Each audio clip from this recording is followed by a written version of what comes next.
2 doigts dressés, 3 autres joints, comme la silhouette d'un loup au clair de lune. D'après la légende, ce loup des montagnes aurait guidé le peuple Hun des lointaines steppes d'Asie centrale vers l'Anatolie.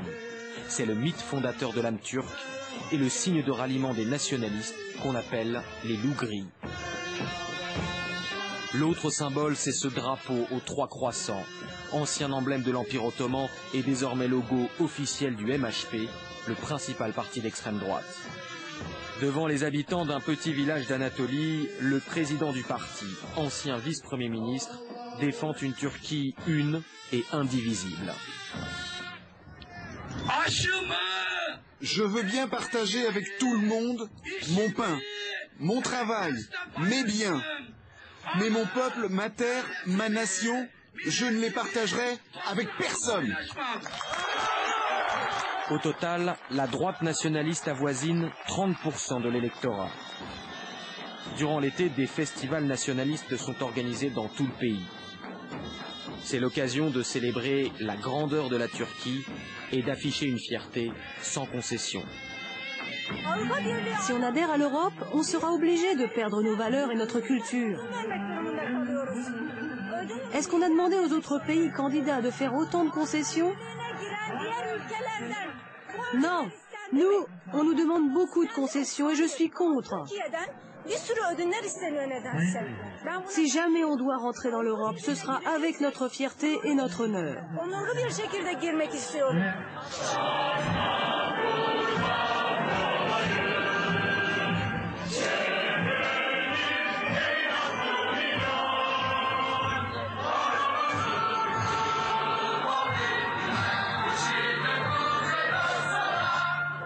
Comme l'hymne national, le sens de la patrie est inculqué dès le plus jeune âge. C'est le premier devoir de l'écolier turc.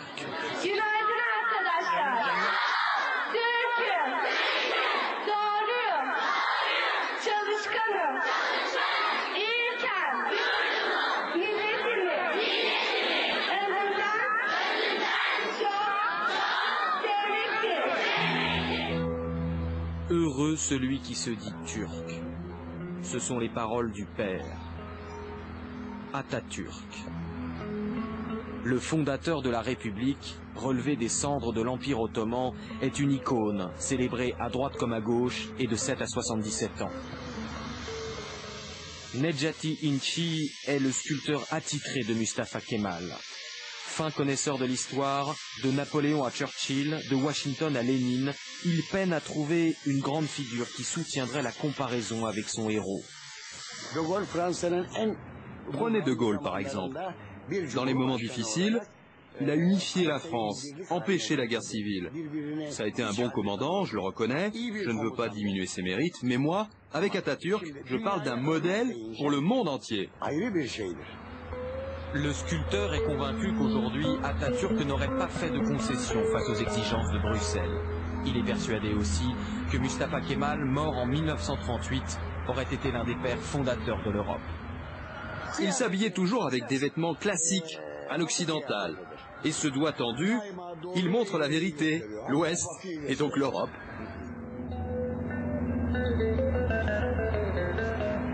Des 2 rives du Bosphore, des campagnes rurales à Istanbul, la cosmopolite, le culte d'Atatürk ne se discute pas. La fierté nationale non plus. Dans ce bar branché, on est plutôt jeune, plutôt de gauche, plutôt européen, mais toujours très patriote. Que ce soit l'Europe ou les États-Unis ou n'importe quel autre pays, j'attends pas qu'on nous vienne en aide. La Turquie a du potentiel, on est assez grand. La seule chose qu'on demande, c'est qu'on ne nous mette pas de bâtons dans les roues. Nous sommes un peuple très enraciné. Et nous ne voulons pas être assimilés.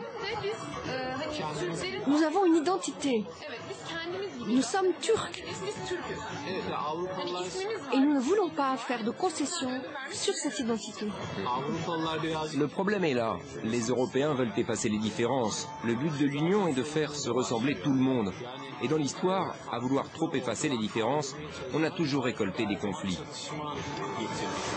En matière de conflits, Burak Turna s'y connaît.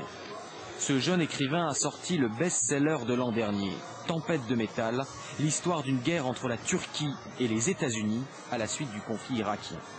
Son nouveau roman, Troisième Guerre mondiale, se vend plus que le dernier tome d'Harry Potter.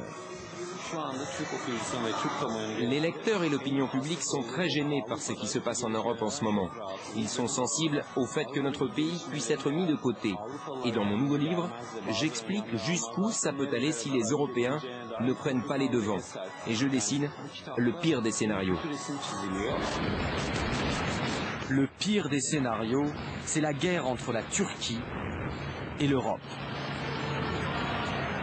2010. Des mouvements néo-nazis s'en prennent aux millions d'immigrés turcs installés en Europe.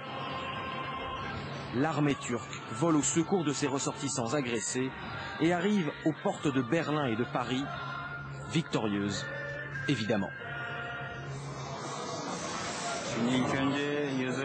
J'avais déjà lu son premier livre, Tempête de métal, et j'avais trouvé ça très pertinent.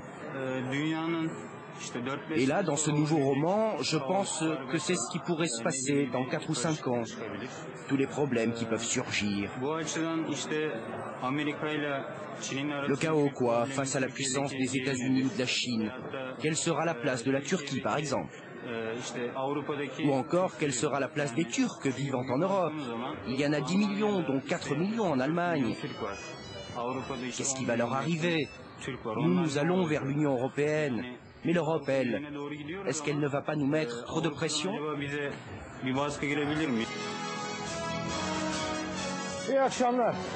Dans les émissions politiques, le débat sur l'Europe bat déjà son plein. En Turquie, on vit comme une agression tout ce qui ressemble à une atteinte à la souveraineté nationale. Et les conditions pour entrer dans l'Union heurtent de plein fouet les tabous nationaux. Ce pays aime l'armée. Et diminuer le rôle de l'armée dans la société, réduire son poids politique, eh bien ça reste un tabou sérieux. Mais il y a bien un moment où il va falloir en parler. Et puis, il existe un deuxième tabou.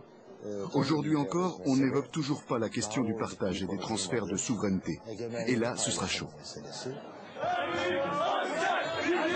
Jour de fête. Ce soir, c'est enterrement de vie de garçon.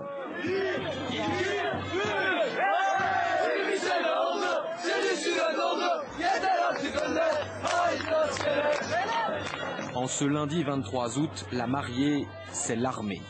Elle commande 4 grandes vagues de départ au service militaire par an. De tous les milieux, parents, fiancés et copains viennent accompagner le départ des héros. Lui ira dans la marine pour 15 mois. J'ai pas peur. Je suis prêt à sacrifier ma vie pour la nation.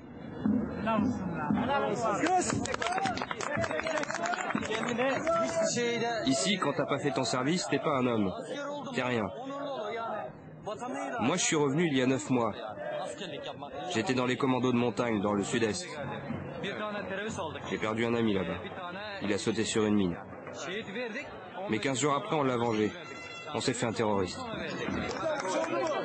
En Turquie, on meurt encore pour la patrie.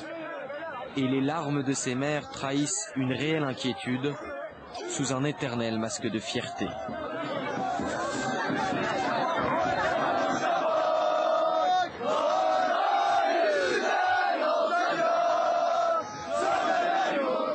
Dans quelques jours, certains d'entre eux se retrouveront au front face aux ennemis de la nation.